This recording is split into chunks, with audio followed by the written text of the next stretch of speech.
नमस्कार दोस्तों, स्वागत है आपका A to Z स्टोरीज अद्भुत ऑफिशियल पर।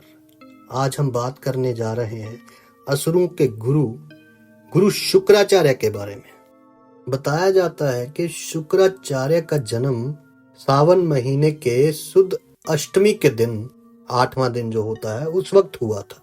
महर्षि भृगु और उनकी दूसरी पत्नी काव्या माता, उनको एक पुत्र प्राप्त हुआ। हालांकि जन्म के समय उनका नाम उष्णा रखा गया था, लेकिन बाद में उन्हें शुक्राचार्य के नाम से जाना गया। अब उन्हें शुक्राचार्य क्यों कहा गया, तो इसके पीछे भी भगवान शिव जी से जुड़ी हुई एक कहानी है, जिसके बारे में हम आगे बात करेंगे। अब जो शुक्राचार्य थे, वो शुरू से ही जैसे ही वो ज्ञान की प्राप्ति की ओर बढ़े, तो इसीलिए ज्ञान प्राप्त करना चाहते थे क्योंकि वो देवलोक में और उनकी दुनिया में एक प्रसिद्ध स्थान प्राप्त करना चाहते थे। लेकिन समय के चक्र ने एक ऐसा मोड़ लिया कि समय के साथ उनके विचार और सोच जो थी वो हमेशा के लिए ही बदल गई। शुक्राचार्य दरअसल बचपन से ही बहुत ही बुद्धिमान थे और वो शिक्षा प्राप्त करने के लिए महर्षि अंगिरस के आश्रम में रहने लगे थे और वहां रहकर उन्होंने अपने गुरु से राजनीति, युद्ध नीति, रणनीति और विज्ञान की शिक्षा ली और इसी के साथ साथ उन्होंने तप साधना का ज्ञान भी प्राप्त किया। और शुक्राचार्य महर्षि अंगिरस के सबसे प्रिय विद्यार्थी बने। परंतु धीरे धीरे शुक्राचार्य के मन में जेलसी की भावना पैदा हुई और उनका मन जो था वो बेचैन सा रहने लगा, क्योंकि ऋषि अंगिरस के जो पुत्र थे बृहस्पति, जिन्हें हम देवताओं के गुरु के रूप में भी जानते हैं, वो भी उसी आश्रम में उनके छात्र थे। और फिर कुछ समय बाद शुक्राचार्य को दरअसल ये लगने लगा कि ये ऋषि अंगिरस जो हैं, ये अपने बेटे की तरफ ज्यादा ध्यान दे रहे हैं। और शुक्राचार्य सोचने लगे कि जो ऋषि अंगिरस हैं वो जानबूझकर उन्हें नजरअंदाज करने लगे हैं। और फिर काफी समय तक परेशान रहने के बाद आखिरकार शुक्राचार्य ने अपने गुरु से पूछा, क्योंकि अब सब्र का बांध जो था वो टूट चुका था, और उन्होंने अपने गुरु से कहा कि मैं बृहस्पति से भी अधिक सक्षम हूँ, उससे बहुत ज्यादा काबिल हूँ, तो आप उस पर ज्यादा ध्यान क्यों देते हैं और क्यों उन्हें मुझसे ज्यादा ज्ञान देते हैं। अब ये सवाल सुनते ही जो ऋषि अंगिरस थे वे मुस्कुराए और बोले कि उनके लिए तो सभी विद्यार्थी जो हैं वो एक समान है, फिर भले ही उनमें से कोई एक उनका बेटा ही क्यों ना हो। लेकिन इस जवाब से ऋषि अंगिरस शुक्राचार्य को संतुष्ट ना कर सके और इसी वजह से शुक्राचार्य ने ऋषि अंगिरस का जो आश्रम था वो छोड़ दिया और वहां से निकलकर वो ऋषि गौतम के आश्रम में पहुंचे। शुक्राचार्य ने वहां ऋषि गौतम को अपना गुरु मान लिया और फिर उनके ही आश्रम में रहकर उनसे शिक्षा प्राप्त करने लगे। लेकिन फिर से कुछ ऐसा हुआ कि शुक्राचार्य के मन में जो जेलसी की भावना थी, जो ईर्ष्या थी, वो और बढ़ने लगी। दरअसल ऋषि गौतम के आश्रम में रहकर शुक्राचार्य ने बहुत ही कठिन तपस्या की और अनेक सिद्धियां भी प्राप्त की और वहां पे ही उन्होंने एक ऐसी विद्या प्राप्त की जो सबसे अजीब थी। वो थी मृत संजीवनी मंत्र का ज्ञान, जिसकी मदद से वे एक मृत व्यक्ति को दोबारा जीवन दे सकते थे। अब ये जो ज्ञान था ये बहुत ही बड़ा ज्ञान था, किसी मृत व्यक्ति को जीवित करने का ज्ञान। और ये जो ज्ञान था ये गुरु शुक्राचार्य को बृहस्पति गुरु से बहुत ज्यादा शक्तिशाली बनाता था। लेकिन इंद्रदेव ने कहा कि शुक्राचार्य इंद्र या देव लोगों के गुरु बनने के काबिल नहीं है। और जब शुक्राचार्य ने ये बात इंद्र की सुनी तो वो बहुत ज्यादा क्रोधित भी हुए और ये भी सोच में पड़ गए कि इतना तप करने के बावजूद, इतना ज्ञान प्राप्त करने के बावजूद उनकी काबिलियत पे आखिर शक क्यों किया जा रहा है और उनकी प्रतिभा पे सवाल क्यों उठाया जा रहा है। अब इसी से जुड़ी एक कहानी है प्राचीन कि जब शुक्राचार्य और बृहस्पति अपनी अपनी शिक्षा संपूर्ण कर देवलोक में पहुंचे, इंद्रदेव के पास पहुंचे इंद्रलोक में, तो उन्होंने वहां पर देवताओं का गुरु बनने की इच्छा जताई। और जो इंद्र था, इंद्रदेव, वो ये बात जानता था कि जो शुक्राचार्य हैं वो बृहस्पति से बहुत ज्यादा शक्तिशाली भी हैं और ज्ञानी भी हैं। लेकिन कहा जाता है कि इंद्रदेव और बृहस्पति जो थे वो बहुत अच्छे मित्र थे, दोस्त थे, इसीलिए उनका आपस में बहुत प्रेम था। और इसी के साथ ये भी माना जाता है कि जो शुक्राचार्य थे उनकी माता जो काव्या माता थी वो एक दैत्य पुत्री थी, वो एक राक्षस की बेटी थी, जिस वजह से इंद्रदेव ने शुक्राचार्य को भरे दरबार में ये कह दिया था कि एक राक्षसी का बेटा देवताओं का गुरु कभी भी नहीं बन सकता। अब इंद्र की इस गलत जो वाणी थी उसने शुक्राचार्य के मन में एक क्रोध अग्नि पैदा कर दी और उनके मन में जो इंद्रदेव के प्रति सम्मान था, मान था, वो सब नष्ट हो गया। और फिर गुरु शुक्राचार्य ने अपने मन में ठान लिया, क्योंकि वो चाहते थे कि दुनिया का कल्याण हो, सबका भला हो, लेकिन इस वाणी की वजह से, इंद्रदेव के बोले बोलों की वजह से उन्होंने अपने मन में ठान लिया कि अब चाहे कुछ भी हो जाए देवलोक को मैं बर्बाद कर दूंगा। और यही रीजन था कि गुरु शुक्राचार्य ने बिना कुछ सोचे समझे राक्षसों की जो गुरु की पदवी थी उसे स्वीकार कर लिया और यहां से वो बने दैत्य गुरु शुक्राचार्य। दरअसल शुक्राचार्य जो थे ये भगवान शिव भोलेनाथ के बहुत ही प्रिय भक्त भी थे।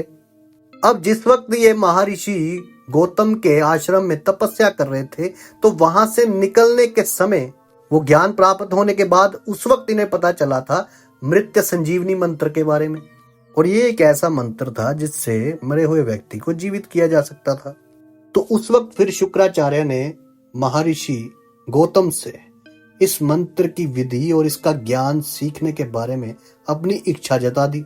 लेकिन ऋषि गौतम का कहना था कि मैं इसमें तुम्हारी मदद कोई नहीं कर सकता, क्योंकि इस मंत्र को या इस सिद्धि को केवल और केवल महादेव भोले भंडारी शिवजी महाराज ही सिखा सकते हैं, कि इस विद्या को केवल महादेव ही सिखा सकते हैं तुम्हें।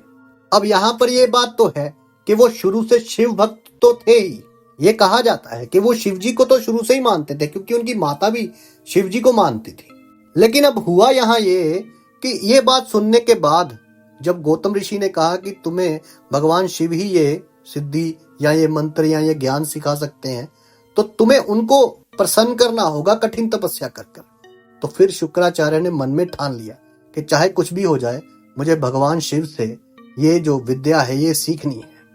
तो कहा जाता है कि शुक्राचार्य ने कई हजार वर्षों तक भगवान भोलेनाथ की तपस्या की, एक पेड़ पर उल्टे लटक कर, और कई हजार वर्षों तक, स्कंद पुराण में लिखा है कि कई हजार वर्षों तक शुक्राचार्य ने वो पूजा की, कठिन तपस्या की। और इस तपस्या को भंग करने की कोशिश भी की गई। इंद्रदेव ने काफी कोशिशें की, कभी उसने देवलोक की सारी सुंदरियां भेज दी उनको भटकाने के लिए, और बहुत कुछ किया उन्होंने, क्योंकि इंद्रदेव ये बात जानते थे कि अगर उनके जैसे बुद्धिमान और सिद्ध पुरुष जो हैं, अगर वो ये विद्या हासिल कर लेंगे तो वो इनसे भी बहुत ज्यादा शक्तिशाली हो जाएंगे। अब बहुत कुछ किया इंद्रदेव ने, लेकिन गुरु शुक्राचार्य अपनी तपस्या में सफल रहे। कई हजार वर्षों तक कठिन तपस्या के बाद भगवान भोलेनाथ ने उन्हें दर्शन दिए। महादेव ने दर्शन देकर जो शुक्राचार्य की इच्छा थी वो पूरी की, मृत संजीवनी मंत्र का ज्ञान दिया। लेकिन महादेव ने शुक्राचार्य से एक वचन लिया कि वो कभी भी इस विद्या का कभी भी गलत इस्तेमाल नहीं करेंगे। लेकिन यहाँ क्या हुआ कि शुक्राचार्य भगवान शिव को किया अपना वादा जो था वो भूल गए और जल्दी उसी मंत्र का जो उपयोग था वो देवताओं के खिलाफ करने लगे। अब महादेव को तो इस बारे में पता था, तो उन्हें जब पता चला कि ये सब चल रहा है तो वो बहुत ज्यादा क्रोधित हुए। और इस बात का आभास शुक्राचार्य को भी हो गया था कि अगर महादेव को क्रोध आ जाए तो उनके सामने तो कोई टिक नहीं सकता। तो शुक्राचार्य महादेव के क्रोध से बचने के लिए कभी यहाँ कभी वहां भटकने लगे, छुपने लगे। लेकिन वो शायद भूल चुके थे इस बात को भी, वो त्रिकालदर्शी हैं। तो भगवान शिव ने उन्हें ढूंढ लिया और कहते हैं कि उनकी क्रोध अग्नि ने उन्हें निगल लिया। भगवान महादेव की क्रोध अग्नि ने शुक्राचार्य को निगल लिया। शिव पुराण के अनुसार जब शिवजी ने, भोलेनाथ ने जब शुक्राचार्य को निगला तो कहते हैं कि शुक्राचार्य अपनी गलती की क्षमा मांगने लगे। लेकिन भोलेनाथ इतने ज्यादा क्रोधित हो गए थे कि उन्होंने शुक्राचार्य की एक न सुनी और कहा कि यही तुम्हारे कर्मों की सजा है, तुम्हारे पापों का दंड है। अब तुम इसी तरह मेरे पेट में सदा के लिए बंधे रहोगे, फंसे रहोगे। कहा जाता है कि शुक्राचार्य बहुत ज्यादा डरने लगे और वो भोलेनाथ के पेट से निकलने का रास्ता ढूंढने लगे। लेकिन कहते हैं कि भोलेनाथ ने अपने शरीर के सभी छिद्रों को बंद कर दिया था और कहा जाता है कि शुक्राचार्य इसी तरह हजारों सालों तक भगवान शिव के शरीर में फंसे रहे। लेकिन कहते हैं कि फिर उन्हें एक दिन शुक्राचार्य को बाहर निकलने का रास्ता मिल गया। वो शिवजी भोलेनाथ के लिंग के रास्ते से शुक्र के रूप में बाहर निकले और कहा जाता है कि इसी वजह से उन्हें शुक्राचार्य का नाम मिला। लेकिन जब महादेव ने भोलेनाथ ने शुक्राचार्य को देखा तो कहते हैं कि उनके क्रोध की सभी सीमाएं पार हो गई। लेकिन इससे पहले कि महादेव शुक्राचार्य को कोई और कठोर दंड दे पाते, शुक्राचार्य माता पार्वती के कदमों में जाकर गिर पड़े और डर से कंप कपाते हुए माता पार्वती से विनती करने लगे कि वो भगवान भोलेनाथ को समझाएं। और माता पार्वती ने जब शुक्राचार्य की ऐसी हालत देखी तो उन्हें उन पर दया आ गई और जैसे ही भगवान भोलेनाथ क्रोध में शुक्राचार्य की तरफ बढ़े वैसे ही माता पार्वती उनके सामने प्रकट हो गई। लेकिन भोलेनाथ का शरीर क्रोध की अग्नि से जल रहा था, उनकी आंखें गुस्से से लाल हो चुकी थी। लेकिन कहते हैं कि माता पार्वती जी को अपने सामने देखकर वो शांत हो गए और माता पार्वती ने उन्हें समझाया कि अब शुक्राचार्य उनके शरीर से बाहर आए तो अब वो उनके पुत्र के ही समान है। और इस बात को महादेव ने कुछ देर विचार किया और फिर शुक्राचार्य को माता पार्वती के कहने पर माफ कर दिया। और फिर महादेव ने शुक्राचार्य से कहा कि आज से तुम मेरे पुत्र कहलाओगे।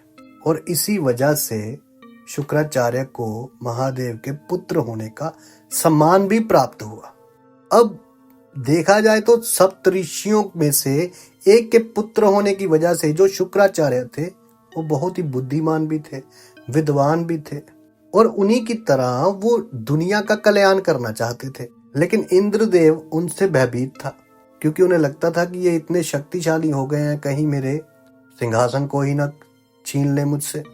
अब इतने शक्तिशाली थे शुक्राचार्य, महादेव से उन्होंने मृत संजीवनी मंत्र वो ज्ञान प्राप्त किया और बाद में वो भोलेनाथ के पुत्र के रूप में भी उन्हें जाना गया। कहा तो जाता है ये तो है कि वो दैत्य गुरु थे, राक्षसों के गुरु थे। लेकिन महाभारत के वक्त कहते हैं कि उन्होंने अपने शरीर के 2 हिस्से कर दिए थे ताकि वो अपना ज्ञान देवताओं और राक्षसों में इक्वली बांट सके। अब आप ही अंदाजा लगाइए कि आप शुक्राचार्य को क्या मानेंगे, एक महान ऋषि या दैत्य गुरु शुक्राचार्य। जल्दी मिलते हैं एक नई वीडियो के साथ, तब तक के लिए साधु संत फकीर गुरु रहबरों की सदा ही जय जयकार।